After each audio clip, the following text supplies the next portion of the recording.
Hola, ¿qué tal? Buenas noches, bienvenidos a Octavo Mandamiento. Octavo Mandamiento en nuevo día, nuevo horario. A partir de hoy, martes 23:30, así que bueno, pueden comer tranquilos, llegar tranquilos a la casa, ahí, con una bebidita, con un whiskycito. Y después bien atentos a... Y después atentos y al pie acá a Octavo Mandamiento. Vamos por los punteos Vamos, dale, políticos. claro. A La ver, política está que arde, podemos decir. el primer tema que me parece interesante, Luis, es hablar de la interna del PRO. Cómo Mauricio Macri se definió en la interna por Horacio Rodríguez Larreta.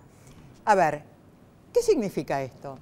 ¿Significa un apoyo? ¿Significa que de alguna manera le está cobrando a Michetti no haber aceptado ser su vice en la candidatura a presidente?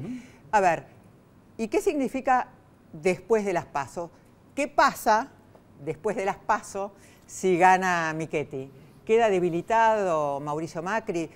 No me imagino cómo se organizaría esto, ¿no? Sí, eso implicaría que el PRO aún no es un partido de aparato, digamos, porque la verdad que la apuesta de Mauricio por Horacio Rodríguez Larreta, todo el mundo le dice Mauricio, es el único candidato que se le llama por el nombre. Bueno, como Cristina, las divas, ¿no? Susana, Mirta, claro. Mauricio. Bueno, esto implicaría, porque la apuesta de Mauricio Macri por Horacio Rodríguez Larreta tiene que ver con que es el que maneja el aparato político del PRO, como digo, si tal cosa existe. Es cierto que en algunos sondeos a Gabriela Michetti le da mejores posibilidades, más allá de que están ahí medio empatados. Pero claramente hay una preferencia por el hombre que lo acompaña desde siempre, desde el comienzo, y que la aguantó todas, digamos, ¿no? ¿Qué serán todas las que le aguantan? Bueno, una de esas todas tiene que ver con la discusión que se armó el fin de semana, cuando Gabriela Michetti, metiéndose ya de lleno en la interna, dice que si ella gana va a controlar el juego en la ciudad.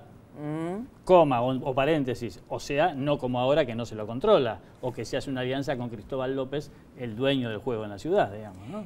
¿Y qué dejará de lado Michetti entonces? Digo, ¿cuál es? Claro, del otro lado que hay todavía no se sabe. Lo que hizo Mauricio, viste, fue enseguida bajarle el tono y decir, no, lo estamos controlando precisamente. Claro que eso era un tiro por elevación contra su competidor, contra Horacio Rodríguez Larreta, que todo el mundo sabe que ese control al juego en la ciudad está a cargo de Horacio Rodríguez Larreta, jefe de gabinete hoy del gobierno, ¿no? Y el otro tema es, ¿qué pasa? El dilema de los radicales, ¿no? Los radicales están en este momento con un gran dilema. Por un lado hay un sector que apoya a Macri, al PRO, otro sector que está coqueteando con Massa y el otro sector que está cerca de UNEN, ¿no? Claro, un sector más de centro-izquierda. Más de centro-izquierda. Claro. Eso me parece que es... Viste que ahí también, perdóname, están ahí también los jóvenes radicales, ¿no? De siempre. Federico Stodorani, Marcelo Stubrin, Enrique Nosiglia. Que ya no son tan jóvenes, ¿no? Yo diría, con todo respeto. Aquellos muchachos. Yo no me incluiría, por ejemplo, entre los jóvenes de la nación, digamos. Sí, pero son como los jóvenes peronistas, claro, los de los 70. Es así, somos jóvenes en algún lugar del corazón. Bien. Como usted no perteneció, no sabe lo que es ser joven en algún lugar del corazón. Usted es más joven. Bueno, así que soy más joven, sí. Está todo bien. Pero vamos a dejar en un paréntesis eso de si pertenecí o no pertenecí por ahora. Escuche otro temita. Tema sindicalismo. A ver, amenaza de más paros, paros de 36 horas. Ahí Barrio Nuevo, Moyano son las voces cantantes. Caló quedó en el medio de una negociación. Y yo creo que hay muchos sectores que quieren la unificación de la CGT, no la veo muy cercana, pero tampoco la veo tan imposible. Lo que sí veo difícil es que este tema del mínimo no imponible, el gobierno, Cristina, se lo dé graciosamente a los sindicatos y a los sindicalistas y a los dirigentes sindicales, graciosamente después de un paro. A mí me parece que si va a haber una reforma en ese sentido, va a ser más cerca de las elecciones para que sea un arma interesante, un arma electoral. Totalmente, ¿no? claro. No es una muy donación graciosa. Muy alejada del recuerdo de ese paro, ¿no? Sí. Esas son las cositas políticas que tengo acá a mano. ¿Usted qué tiene? Mire, tenemos por un lado me puede tutear, ¿eh? ¿Sí, le parece? Sí. Bueno, Ani, te voy a contar. La gran pelea que se instaló, todavía no está muy claro si es una pelea a fondo o si es una pelea para los diarios y para la opinión pública, que es este asunto del pseudo allanamiento que hizo el lunes el gobierno en el Citibank. Vos sabés que ahí hay una pelea donde el gobierno se metió de lleno porque directamente le hizo echar al presidente del banco en la Argentina, acusándolo de que se había hecho un pacto con los fondos buitres, un acuerdo que no estaba de acuerdo, según el gobierno, con las leyes argentinas, entonces no tenía condiciones para seguir manejando un banco en el país y lo obliga al Citi a nombrar a un nuevo CEO que, por cierto, hasta ahora no está muy claro quién va a ocupar ese lugar. Pero bueno, lo que la gente en la Citi se está preguntando es ¿hasta dónde va a llegar esto? ¿Es un acting para los diarios, para demostrar, sobre todo para los sectores de izquierda, para la cámpora y demás, que el gobierno actúa en contra de las corporaciones? ¿O realmente van a ir? Hay mucho temor en el Citi de que esto avance en una sanción mucho más fuerte. Ya está suspendida la parte de mercado de capitales del Citi, la sociedad de bolsa, todo lo que tenía que ver con el manejo de los bonos, que allí se originó esto, ¿no? No está muy claro si no van a avanzar en una sanción más fuerte aún. Y después vamos a ver cómo se va a reflejar esto en el cotidiano, ¿no? En el cotidiano, claro. Desde los clientes del Citi hasta en el sistema bancario. Seguro. En principio, justamente, una de los alicientes que tienen los que no quieren que pase esto es que es muy difícil meterse con un banco, aún te diría, aún con razón, digamos, meterse con un banco de las características del Citi, ¿no? Un banco con más de 80 años en el país, con mucha clientela, tanto corporativa como minorista. El recuerdo de cuando el gobierno, cualquiera sea, se mete con los bancos, siempre es medio tumultuoso por lo menos, ¿no? Auspiciantes y después el invitado, dale.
Y hoy estamos con Daniel Heyman, economista, profesor universitario, diploma CONEX en el 96 al mérito en teoría económica. ¿Cómo estás? Gracias por venir a Octavo. No, gracias por la invitación. Ahora, yo quería preguntarle, se dice que la Argentina está en crisis porque no tiene, supuestamente, no lo sé, no tiene industrias, tiene poco comercio exterior, se le están cerrando los mercados. ¿Esto es así o no? Bueno, crisis eran las de antes, ¿no? La situación es una situación, digamos, para mirarla con cuidado. No llega, por supuesto, a lo que las crisis al estilo de la hiperinflación que supimos tener o la crisis de deuda dramática del 2001-2002. Yo creo que lo que tenemos es un dilema de crecimiento en algún sentido. O sea, hoy por hoy la economía está en una especie de compás de espera, donde estamos ocupados de cuestiones cortas, los próximos meses, cómo se liquida la cosecha, los avatares de la discusión, pelea con Griesa, los buitres, y detrás de eso hay una cuestión sobre cómo va a encarar el país el crecimiento futuro. Yo creo que, digamos, es un tema que además se plantea no solo acá, sino en otros países de la región. El nuestro con características particulares, pero me da la impresión de que, digamos, en esta especie de situación, digamos, incierta, pero acotadamente incierta, que tenemos por lo menos a corto plazo ahora, está la pregunta de más de mediano plazo de para qué lado va a arrancar la economía argentina, y eso lleva a preguntas que yo creo que son bastante difíciles. ¿Para qué lado? Bueno, es un poco la cuestión, digamos, ¿no? La Argentina es una economía complicada. O sea... ¿Por qué lo es o porque la hacemos los argentinos? Bueno, ambas, pero yo creo que estructuralmente somos complicados. Ajá. Sí, o sea, que yo creo que, y en parte la hacemos complicada porque es complicada, claro, y viceversa. Y para no salir tan difícil, salimos fácil, digamos. Sí, te digo, ponerlo de esta manera, ¿tenemos recursos naturales? Por supuesto que sí. ¿Podemos vivir de los recursos naturales? Por supuesto que no. Te doy unas cuentas que para mí son cuentas muy vívidas en algún sentido. Suponete que vos tomes las exportaciones de bienes intensivos en recursos naturales por habitante de la Argentina y compararlos con... por ejemplo, la soja... Sí, digamos, soja, maíz, digamos, incluso minerales, todo ese paquete. Y te da en el orden de $1.500 per cápita. ¿De exportación? De exportaciones. Ahora, toma Brasil, no Brasil, pero toma Uruguay, Chile, toma Venezuela, para dar el caso extremo, te dan el doble. Toma Australia, 4 o 5 veces más. O sea, nuestra dotación de recursos naturales es fuerte, necesitamos aprovechar eso y potenciar digamos, el dinamismo de la actividad agropecuaria, que introduce tecnología, etcétera, pero con eso no alcanza.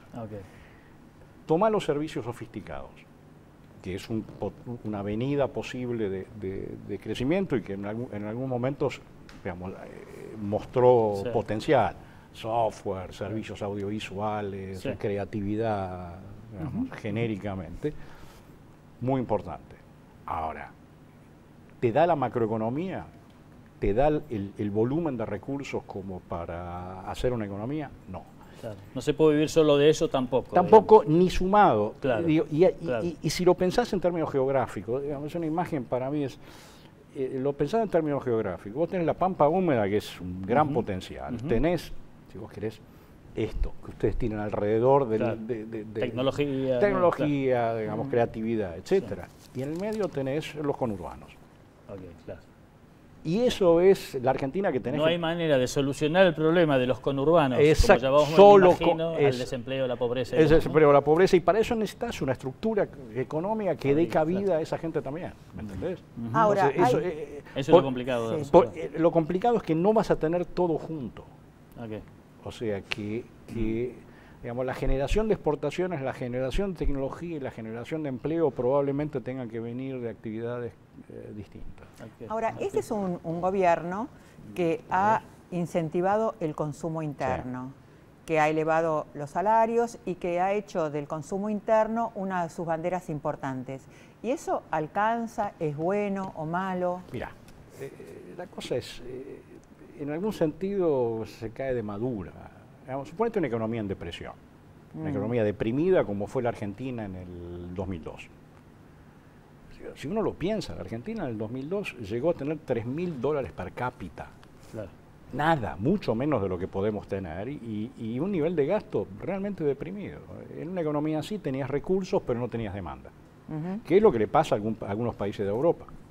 Que tienen recursos, porque todavía están, pero no tienen demanda. En una economía como esa hay que poner demanda. Obviamente si podés financiarlo en el exterior, etcétera, pero tenés que poner demanda para que la economía se recupere. Ahora, llega un punto en el cual la ecuación se pone a la inversa.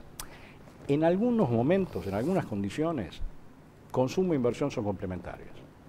Consumo e inversión son complementarias, porque no va a haber inversión si la economía no se recupera. Con una economía deprimida no va a haber inversión. Claro. En algún momento, consumo e inversión son sustitutas. O sea, cuando la economía llega a ponerse en algún nivel, digamos, donde los recursos están ocupados, donde, digamos, existe mucho menos capacidad ociosa, ahí hay que elegir entre consumo presente o acumulación para el futuro. Entonces, digo, no es una pregunta que se responde de manera sí o no, es una pregunta que hay que ver cuál es el estado de la economía. Y depende del momento también. Depende de la situación de la economía y por supuesto depende del momento. Digo, deprimir el consumo para elevar la inversión no funciona. Estimular el consumo hasta lo último, en el fondo lo que termina siendo elegir el presente contra el futuro. ¿Y eso es un poco lo que está pasando hoy? Bueno, es decir, el gobierno sigue apostando a la respuesta inmediata por motivos políticos, claramente, pero no tiene en cuenta el futuro. Hoy yo creo que la experiencia de la crisis, yo creo que llevó en parte a esta noción de que una economía sin demanda es una economía que no funciona. Lo cual era cierto, es cierto. Una economía sin, digamos, donde la demanda está deprimida no funciona. Ahora, justamente eso es para ciertas condiciones de la economía y hay otras donde, digamos, lo que uno tiene que hacer es generar horizonte para el futuro. Ahora, yo creo que hay una cuestión social también. Claro. O sea, una sociedad que decide invertir es una sociedad que acepta no consumir. Okay. En algún punto. Sí. Okay. Entonces, eso es una elección social. Ahora, hoy se agrega, yo creo que el problema de crecimiento no es tanto un problema de capacidad, aunque en algún momento puede llegar a serlo, pero es un problema hoy en día de restricción externa, como se dice. Okay. Ahora, cuando faltan los dólares. Cuando faltan los dólares, que eso es un clásico argentino, por otra parte. Claro. Tengo una pregunta para después del corte, ¿no? Dale. Una economía que decide consumir es una economía que todo dedica al consumo, que no ahorra. Bueno, ahorro e inversión son parte del mismo proceso. Entonces, esto me lo puede contestar. Sí, después. Claro que sí. Si no ahorra y no hay crédito, digo, ¿cómo se mueve esta economía? Bien. ¿Lo contestamos después del corte? Dale.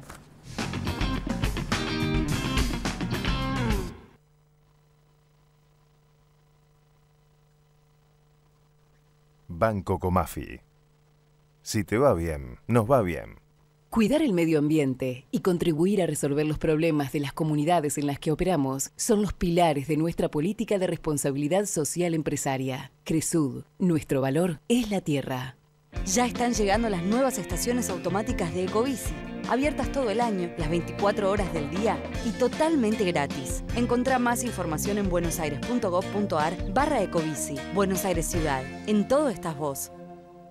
Cuando tu plan de salud está pensado desde la prevención, tu cobertura se multiplica. Por eso, si lo pensás, OSDEPIM es la mejor opción para vos y tu familia. Plan de Salud PYME te protege. Encontrá un plan a tu medida llamando al 0800-288-8432 o en nuestra web.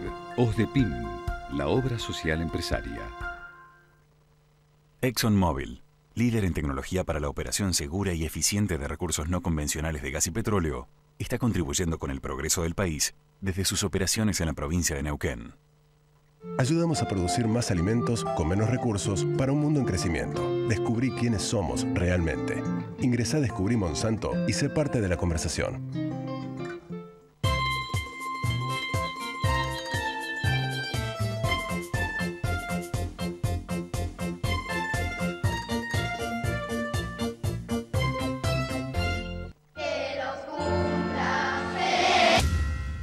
Al cumplir 18 años, miles de jóvenes sin familia pueden quedarse en la calle. Sumate a Doncel y ayudarlos a tener un futuro, porque crecer no tiene que ser una amenaza. Ahí va. Te pido un favor, nada más me prestaste el teléfono 2 minutos, me meto, llamo a Galicia, saco un préstamo y te lo devuelvo. ¿Pidió el teléfono? Sí. No. Saco un préstamo inmediato. Lo sacamos en casa por internet, llamamos por teléfono. Con el teléfono del bueno, pero llamamos, nosotros tenemos teléfono, no, discúlpame. Mi amor, me dan hasta 250.000 pesos. Dale el teléfono. Bueno, pero minutos. Por eso, con nuestro teléfono lo podemos hacer perfectamente, discúlpame. Chao, ya está. Sentate. No hace falta.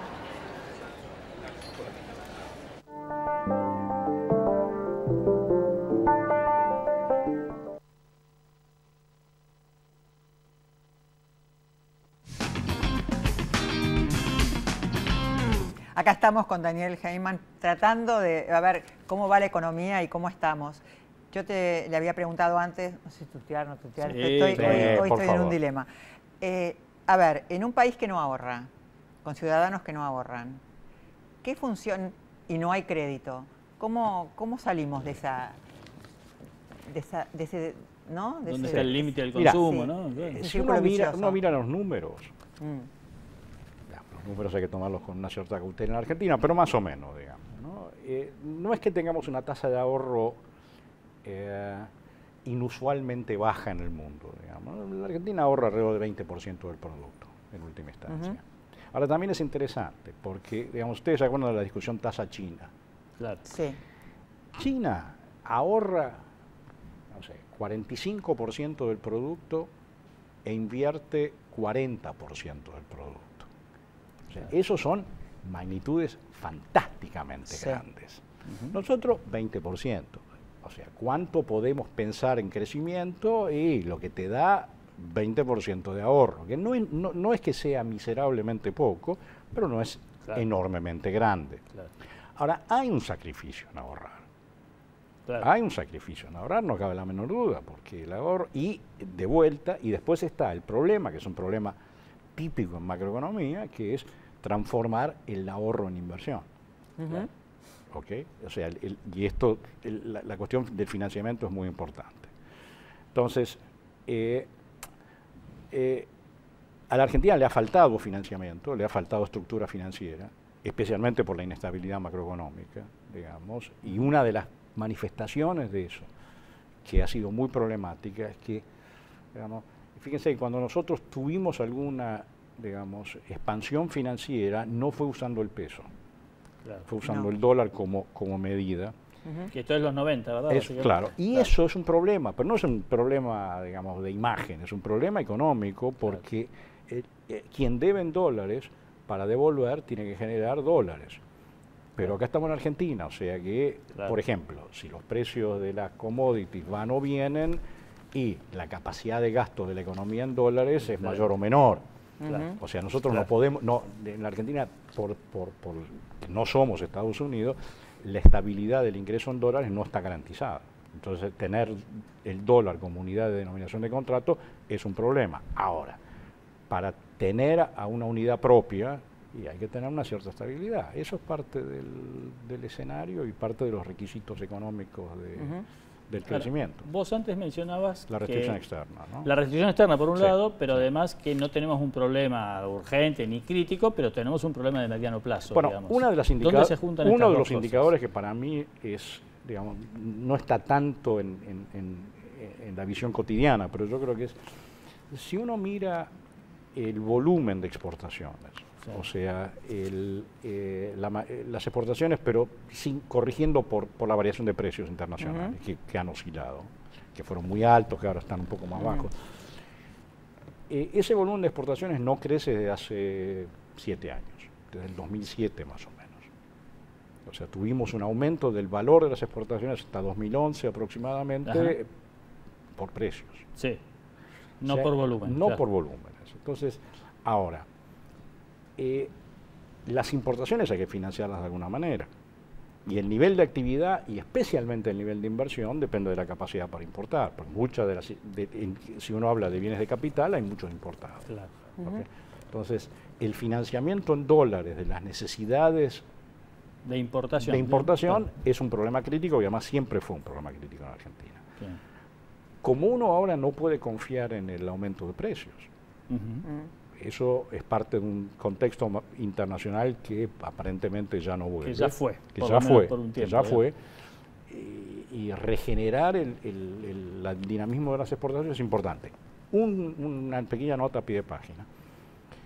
Hubo en los últimos años ciertamente un intento, yo diría un intento bastante sistemático de comprimir las importaciones. Y un poco la experiencia que hemos tenido, creo, es que la compresión de exportaciones con el nivel de actividad se vuelven problemáticos. Ahora, o sea, si uno cierra un poco las importaciones, afecta el nivel de actividad. O sea que el crecimiento de las exportaciones da la impresión de que es un insumo clave para el crecimiento. No solo, digo, es parte del proceso de inversión. Claro. Ahora, el otro tema es la carga impositiva, ¿no? Sí. Desde los sindicalistas, por el mínimo no imponible, hasta los sectores que más pagan, se quejan de la carga impositiva. ¿Esto es una queja por tener o es una reivindicación o hay algo que no funciona? Bueno, yo creo que el tema impositivo es un tema mundial, digamos. O sea, que la Argentina fue un país, en algún sentido,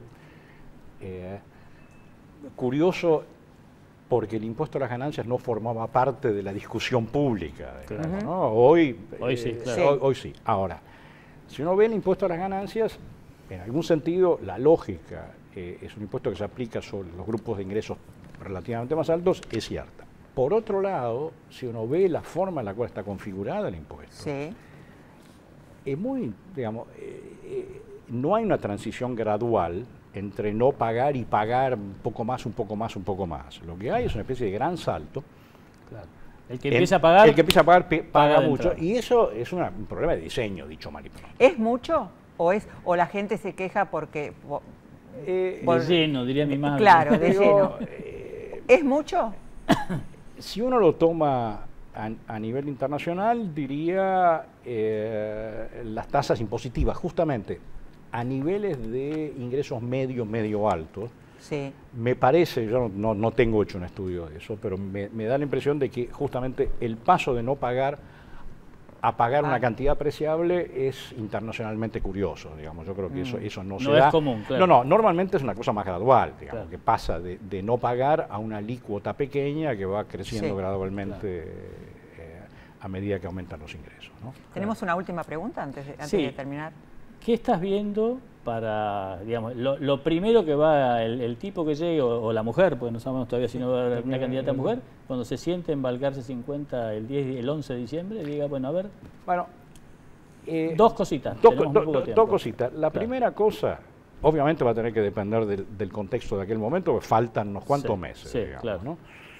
Ahora, la segunda es, yo creo, ojalá las cosas que se hagan con alguna idea de lo que viene después, que es un poquito lo que nosotros charlábamos. Claro. O sea, por ejemplo, ¿cómo vamos a pensar en la recuperación del crecimiento de las exportaciones? ¿Cómo lo vamos a hacer de una manera que sea macroeconómicamente más o menos consistente y dos, distributivamente? ¿Cómo afecta a la población en general? Así digamos. Digamos, realmente hay cuestiones que, de nuevo, si bien esto no es una crisis como aquella, digamos, que requieren bastante sutileza de, primero, visión un poco de largo y además sutileza en la manera en la cual se encara la consistencia del programa. Muchas gracias. Gracias por venir. No se olviden, martes 23:30 acá por Metro. Dale, hasta el próximo martes.